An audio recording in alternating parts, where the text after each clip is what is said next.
Hi everyone, I'm Bill Graham. Welcome back to my channel. Thanks for watching. Over the last two episodes of Bebop Improvisation 101, we've talked about Barry Harris's rules for adding extra half steps to descending scale lines. We've also talked about his family of four dominants concept for playing substitutions on dominant chords. Today we're going to apply all of that vocabulary that we've learned so far to a foundational form that everyone who wants to learn how to play jazz has to deal with, the 12-bar blues. Let's get right to it. We're going to be playing a blues in F today. I made a video last week about comping on a blues in F with Barry's 6 diminished system, so we're going to go on ahead and talk about soloing on the blues in that same key. If you play piano or guitar, or if you're interested in arranging, you should definitely check out that video. I'll leave a link in the description. Let's start off by talking about the chord changes to a blues in F. Now, one thing that some people don't like about Barry's method, but which I particularly love, is that he has one set of chords that he tells the rhythm section to play, and then a different set of chords for the soloist to play. Basically, the soloist should think about a simpler version of the changes that reduce the chords down to the bare minimum so that you only have really the essential harmonic information to deal with, which enables you to play much more freely, playing whatever substitutions you hear and still hooking back up with the rhythm section at key points of harmonic arrival. There's this thing where I think pianists in particular, but really just players in general who've been educated in Chord-Scale-Theory, feel like the notes in their lines need to always exactly match the chord. But if you spend some time listening closely to recordings by the master improvisers, you'll find that that's just not really the case. So the rhythm section is going to play the 1 chord, so F7 to the 4, B flat 7, and probably go to the sharp 4 diminished, B diminished, back to the 1 chord, F7. Then we're going to have a 2-5 into the 4, so that's C minor 7 to F7. They're going to B flat 7, the 4, sharp 4 diminished, B diminished, back to 1. And then we're going to play a 2-5 into the 2, and that's going to be A minor 7 flat 5 to D7 flat 9, and then to the 2 chord, G minor 7, 5, C7, and then 1, 6, which is really 5 of 2, so D7 to G minor 7, C7, back to F7. When you're soloing, you're going to think about a less elaborate set of changes. We're going to eliminate all of the 2 chords and only think about the 5 chords they're attached to, because we understand that the 2 is included in the 5. Let's play some scale outlines that Barry shows us to practice. When we play up a scale, we're just going to go from the tonic up to the 7th, not all the way up to the octave. And when we play the scale up and down, we're going to play it from the tonic up to the 7th and then back down to the tonic. There are, of course, a number of scale choices available, especially once we start bringing in the brothers and sisters. But let's just start with the basic scale outlines.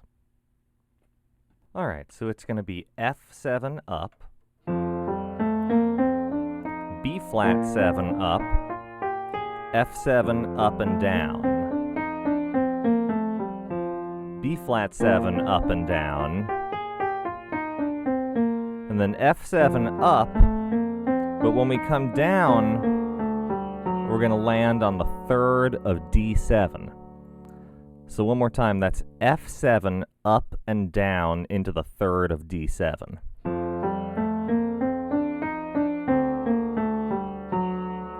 Then C7 up and down, F7 up, C7 up. So we put all that together, we're going to get F7 up, B flat 7 up, F7 up and down, B flat 7 up and down,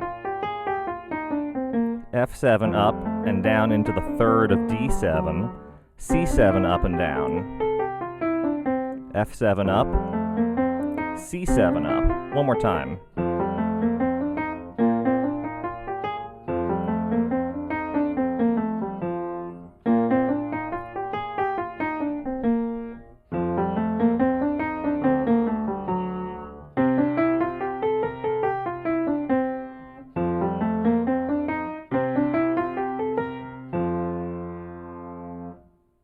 If you check out a lot of solos by Bird, Bud, Barry, and other bebop greats, you'll notice that a lot of the time they'll play a major on the one chord, even if the rhythm section is playing a dominant chord.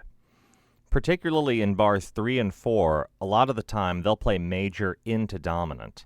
So in this key, that would be F major in bar 3 into F7 in bar 4 to really emphasize the sound of that secondary dominant.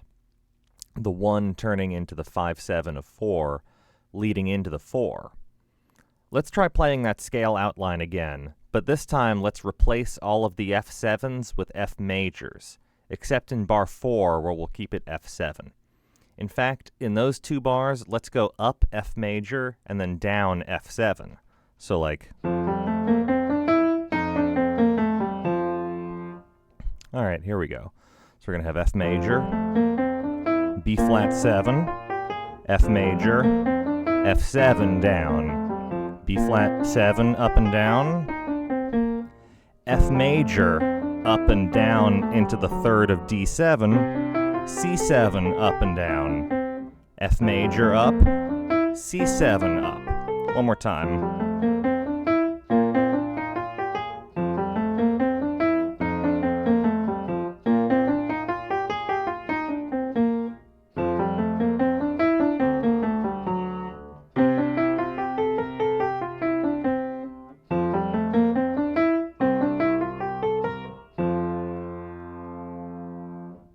Sometimes you'll hear them do the same thing with the 4 chord in bars 5 and 6.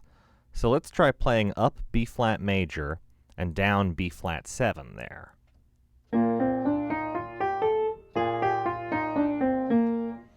Let's also change bars 7 and 8 back to F7 up and down into the 3rd of D7. So the whole thing's going to be F major up, B flat 7 up, F major up, F7 down, B flat major up, B flat 7 down, F7 up and down into the 3rd of D7, C7 up and down,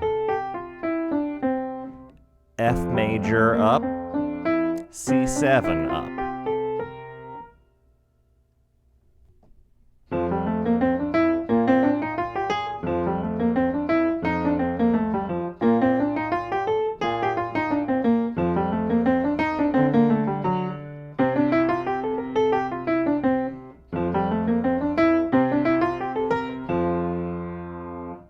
Notice that so far we've been ignoring the B diminished in bar 6 that the rhythm section tends to play.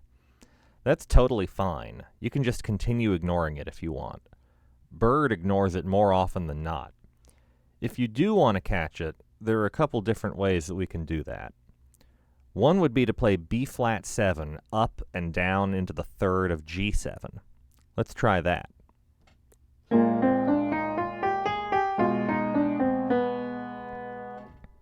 Let's put that in context. This time, let's try changing all of the F majors back into F7. Except in bar 3, we'll keep it F major. So now we're going to have F7 up, B flat 7 up, F major up, F7 down, B flat 7 up and down into the 3rd of G7, F7 up and down into the 3rd of D7, C7 up and down, F7 up, C7 up.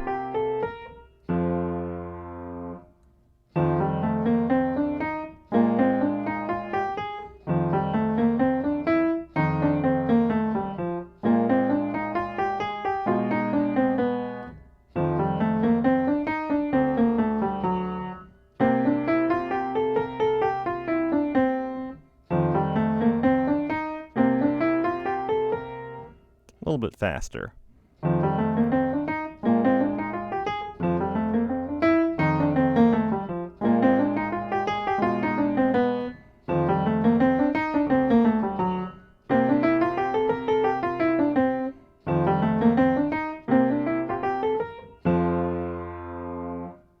So, as you can see, there are basically endless permutations of these changes. and you can use whatever variation you want of them whenever you want, just based on what your ear is telling you to do in the moment, regardless of what the rhythm section is playing. Next, we're going to try and use some of our half-step rules on these scales. If you need to review the rules, go back and watch the first 2 episodes of this series, where I go over them slowly. There are also good videos online of Barry explaining them himself. In short, on a dominant chord, starting from the tonic, 3rd, 5th, or 7th, we put 1 half step in between the tonic and 7th. If we're starting from the 3rd, 5th, or 7th, we could also put 3 half steps between the 3rd and 2nd, 2nd and tonic and 7th. If you're starting on the 2nd, 4th, or 6th, you could put either no half steps or 2 half steps between 2nd and 7th. On a major chord, all of that is basically the same, except since there's no half step to put between the tonic and 7th in a major scale, we move that first half step to be between the 6th and the 5th. Alright, let's try applying those rules to these scales through these chord changes. We're going to start by just using Rule 1, where we put a half step between the tonic and 7th. So let's come down F7, and then B flat 7, and then 2 bars of F7, 2 bars of B flat 7, 2 bars of F7, 2 bars of C7, F7, C7. Let's try that one more time.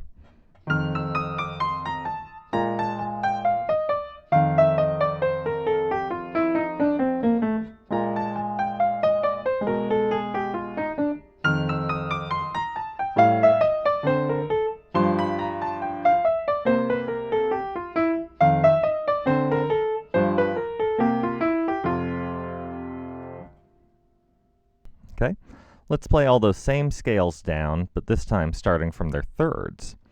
And we're going to apply the same rule of 1 half step between tonic and 7th. So F7, B flat 7, F7,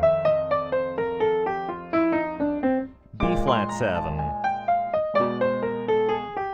F7, C7, F7, C7. Let's try that one more time.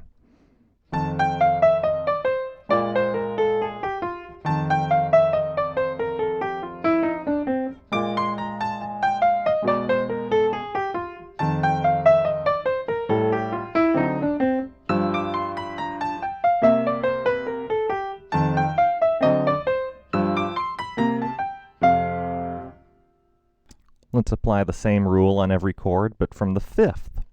So F7, B flat 7, F7, B flat 7, F7, C7, F7, C7. Let's try that again.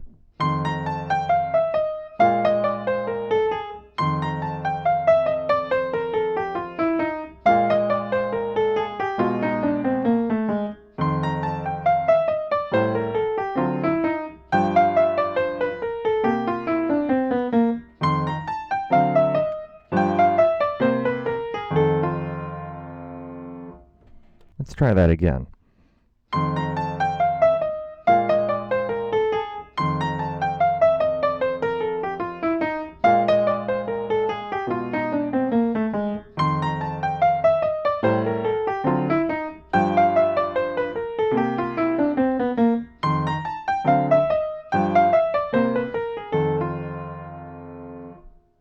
All right, now let's try applying that same rule, but from the 7th of every chord.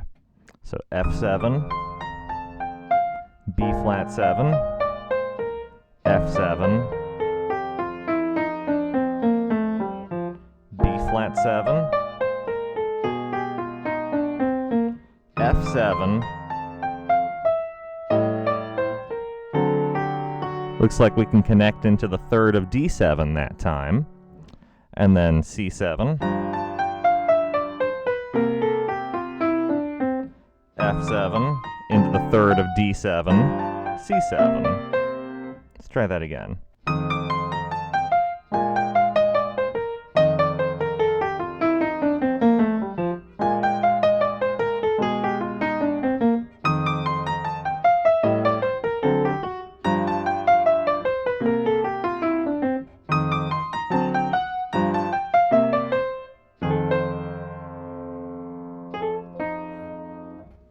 Now let's try applying the next rule on each chord, where we add 3 half steps between third and second, second and tonic and seventh.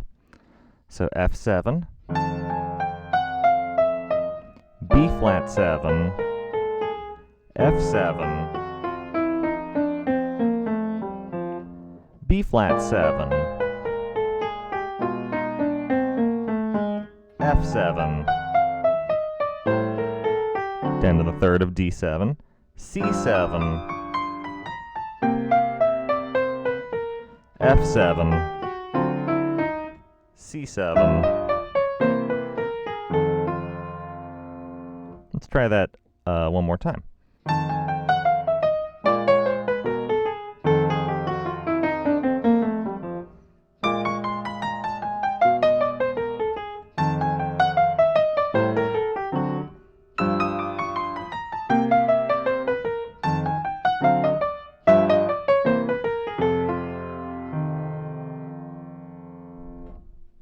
Alright, let's try playing that same rule, but starting from the 5th of each chord this time. So from the 5th of each chord, but we're still going to play that same 3 half-step rule. So a half step between 3 and 2, 2 and 1, and 1 and 7. So F7, B flat 7, F7, B flat 7, F7, C7, back to F7, C7. Okay, let's try that all together.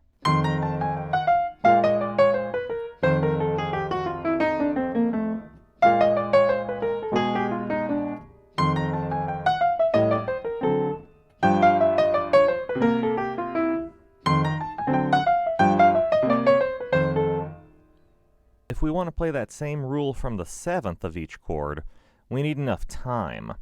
So if we start on the 7th, 1 and 2 and 3 and 4 and 1, it takes an entire measure to resolve.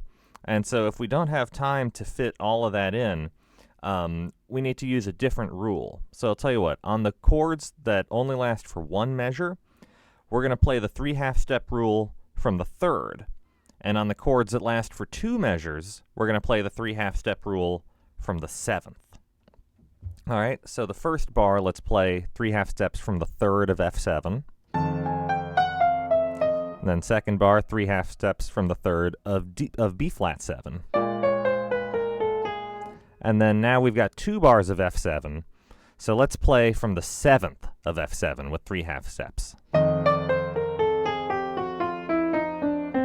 Now we're going to have 2 bars of B flat 7. So let's play from the 7th with 3 half-steps. And then 2 bars of F7. So let's start from the 7th.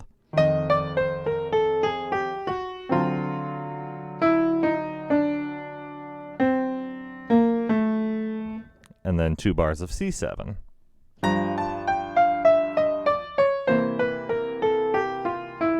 And then 1 bar of F7, so let's start from the 3rd. C7 for 1 bar, we'll start from the 3rd.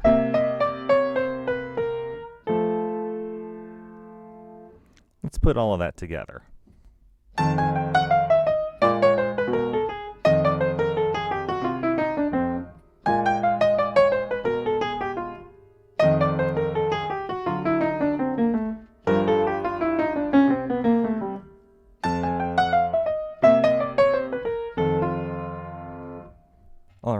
we've got to do the non-chord tones.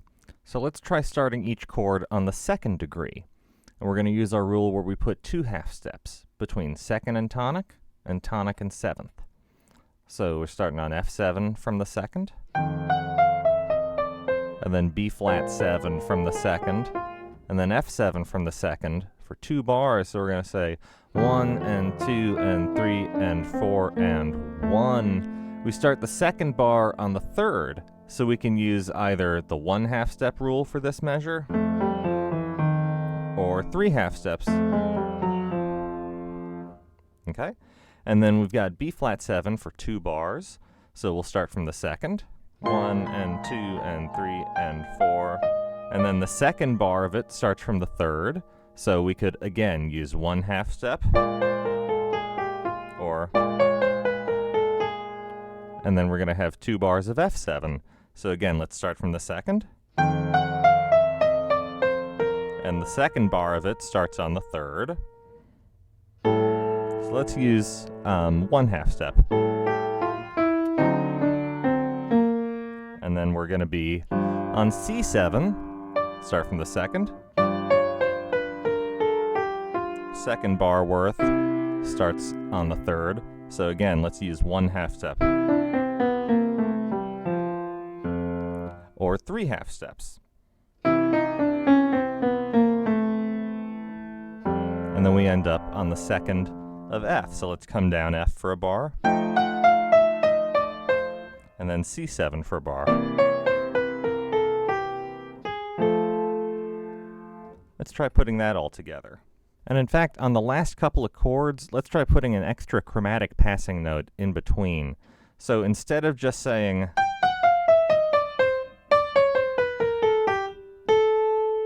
we're going to say, see that C sharp going in between before we head to the D? And again right here, a G sharp heading up into the A, the third of the 1 chord.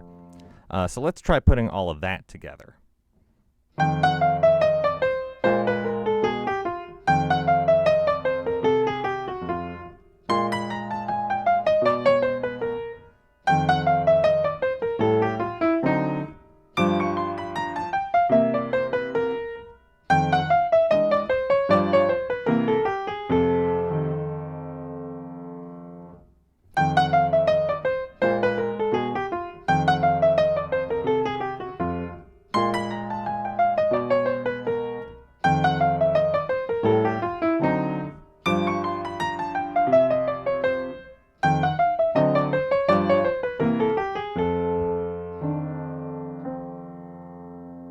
Do the same thing from the 4th of each chord.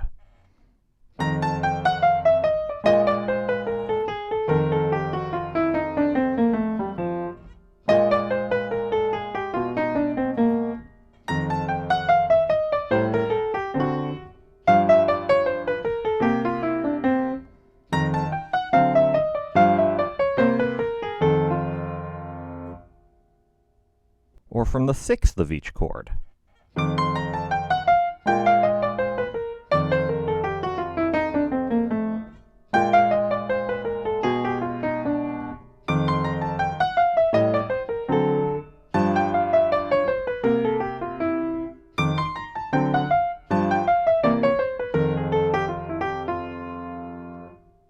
Alright, we've also got to be able to run these scales into one another.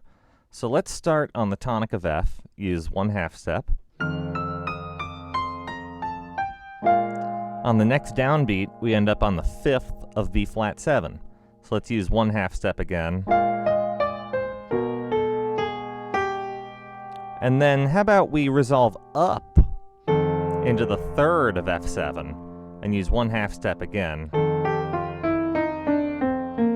And let's come up a chord from the 3rd of F7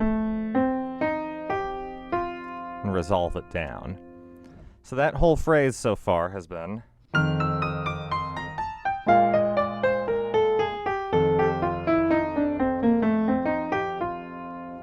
or a little faster.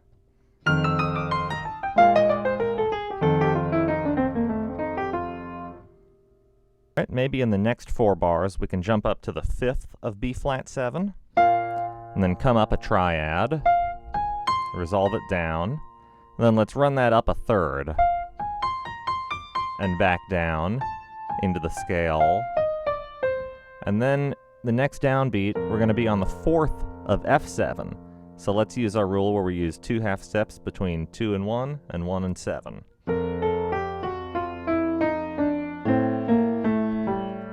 And then we run down into the third of D7, and let's come up a chord from there. And we'll resolve it. So that whole portion of the phrase now is.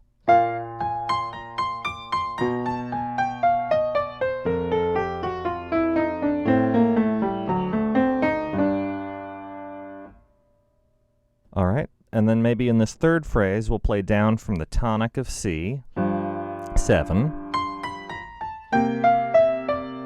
And then we'll come up a chord from the third of C7.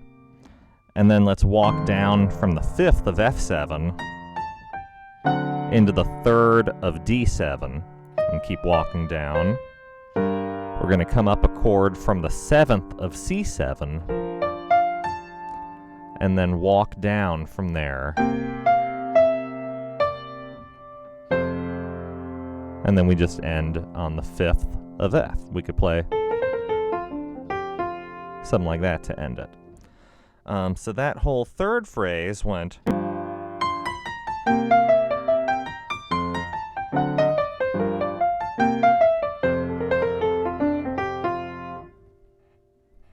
Right. Now that whole chorus is going to go.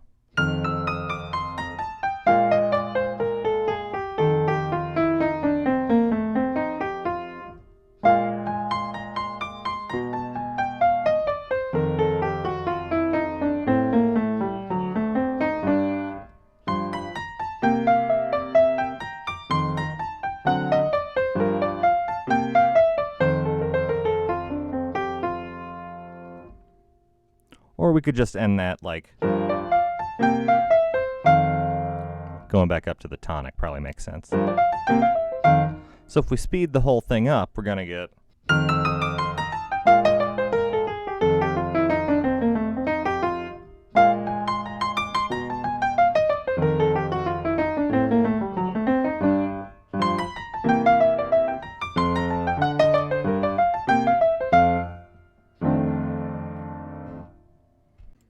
Let's do another one. What if we started at the third of F7 and ran straight down with our 3 half steps rule? And then we're going to land on the second of B flat 7. So let's use our 2 half steps rule. And then we land on the 6th of F7, so we'll use our 2 half steps rule.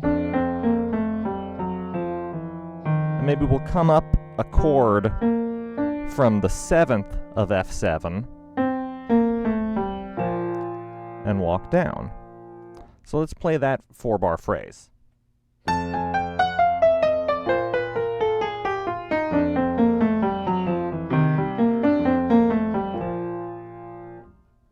little faster.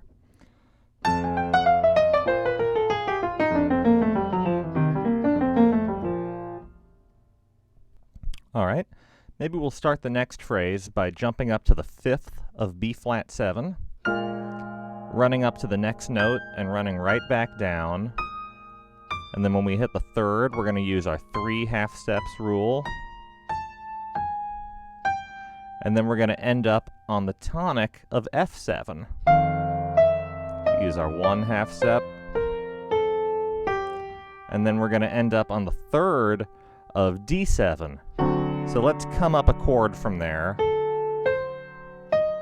and maybe play a little chromatic line up into the D. And then now we're going to be on C7, running up on the 7th. So let's just come straight down. 3 half steps.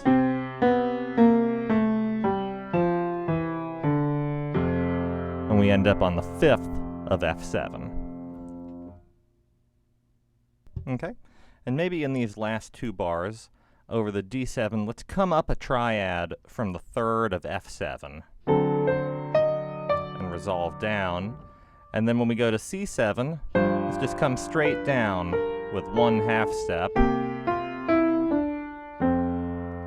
And then again, we end up on the 5th of F7. Let's try that whole chorus.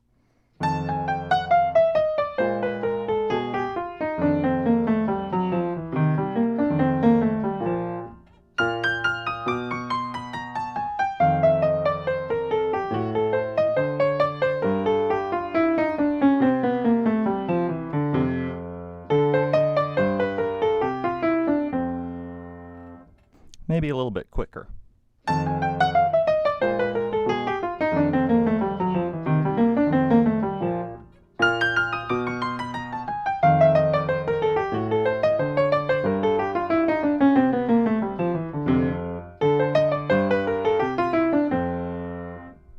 Now let's try to get the family of 4 dominants involved. Remember, we get these substitutions out of the diminished 7th chord. Let's look at an F-sharp diminished 7th. If you drop the F-sharp a 1/2 step to F, it turns into F7. If you drop the A a 1/2 step, it turns into A-flat 7. If you drop the C a 1/2 step, it turns into B7. And if you drop the E-flat a 1/2 step, it turns into D7. Notice that these chords come out of a diminished 7th chord, and also those 4 roots that we get are their own diminished 7th chord. So we could sort of see this concept as coming out of the diminished scale. Alright, so since these substitutions really work best on dominant chords which are actually dominant functioning, let's look at the moments in the blues where that's actually the case. In bar 4, the 5 of 4 really does lead into the 4, so that's a good place to use one of the siblings. In bar 8, we're already using one of them. The rhythm section is playing D7, or A minor 7 flat 5 to D7, and so far we've been basically thinking F7, which is the sibling a minor third above, or the dominant of the relative major of G minor, which is where the D7 is pointed towards. When we played that chord up from the 3rd of D7, well, what's that? That's F-sharp diminished. That's exactly the diminished that the family come out of. So that brings up the point, don't forget about just playing that diminished chord that the siblings derive from. So because the diminished has 4 different roots, you can think of that as being on the flat 2 of the chord you're on. So if we were on D7, you could think about it being E-flat diminished, resolving into G minor like that. Or you could have thought of it as F-sharp diminished, so on the 3rd of D7. Or you could have thought of it as being on the 5th of D7, so thinking A diminished. Or on the flat 7th of D7, so you could have thought C diminished.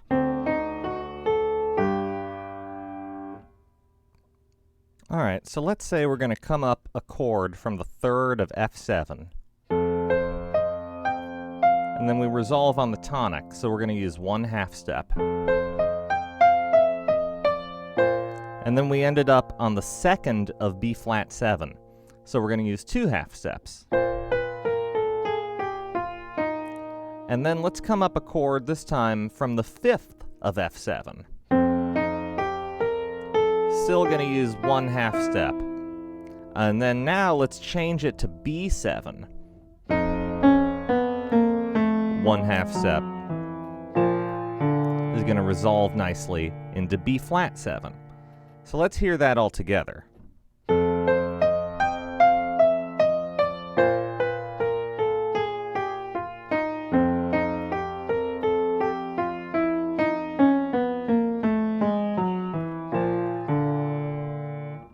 And if we speed it up,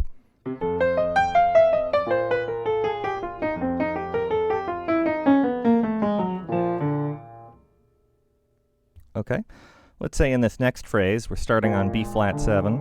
Let's start on the 7th. Let's jump up a 3rd. and come back down, and then resolve up into the third of F7. We're going to come up a chord. Let's resolve that up a step to the third. Keep coming down F7. But when we hit this C, we're going to change it into A flat 7. So let's use 3 half steps on A flat 7.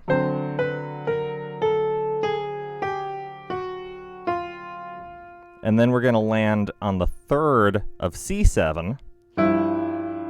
Let's come up a chord.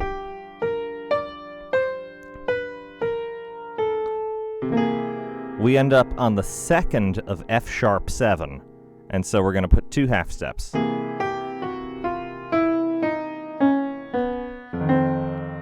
We resolve into the fifth of F7.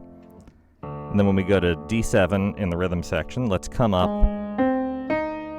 an A flat 7 arpeggio in the right hand. And then we're going to go to the sixth of C7. And let's change it now into E flat 7. We're going to say tonic, 7th. Let's jump down to the 4, 5, and 6, which is actually the 5th of F7.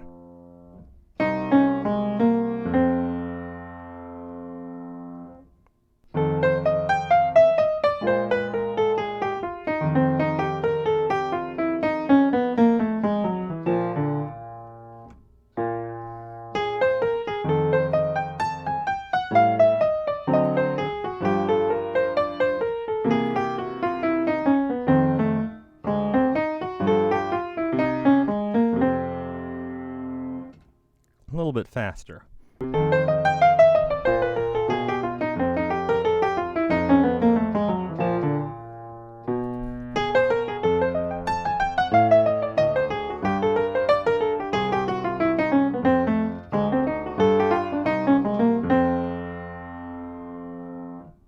Now, with all of these cool harmonic materials to play around with, it's important to remember not to lose sight of the fact that you are playing a blues.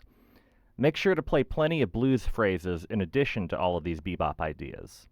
Make sure you're not just running up and down the blues scale, too, but instead play melodic blues phrases, imitating a blues singer. How much you decide to use is purely a matter of taste. Play too few blues phrases and you run the risk of sounding too aloof and overly cerebral, but play too many and you risk sounding like you don't know how to make the changes. We don't have time to go over them all right now, but make sure to practice all of the stuff we've been talking about with all of the different scale options we went over earlier, like playing the major on the 1 chord and on that 1 measure of the 4 chord, and with all of the chords and half steps you find in those scales. You should really get all of this material together in every key, but the keys that the blues are most commonly called in a jazz context at least, are C, F, B flat, and E flat. So you could start with getting comfortable in those 4 keys. Okay, before we wrap up for today, I thought I'd just improvise a few choruses for you so you can hear how to put all these ideas together.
With all of these possible combinations, and many more that we didn't have time to talk about today, there are truly infinite paths to take through this simple 12-bar form.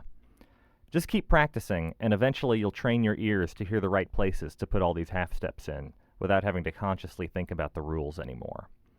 That's all for today. Thank you so much for watching.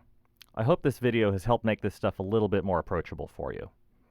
If you have any questions about this video or about any musical topics in general, please just leave them in the comments.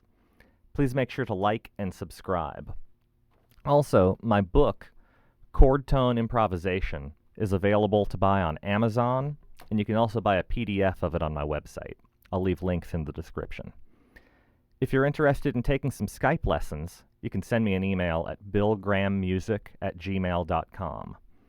If you like what I'm doing on the channel and you'd like to make a donation, you can do that over PayPal at the same email address. I'll leave a link for that in the description as well. Again, thank you so much for watching. Until next time, take it easy.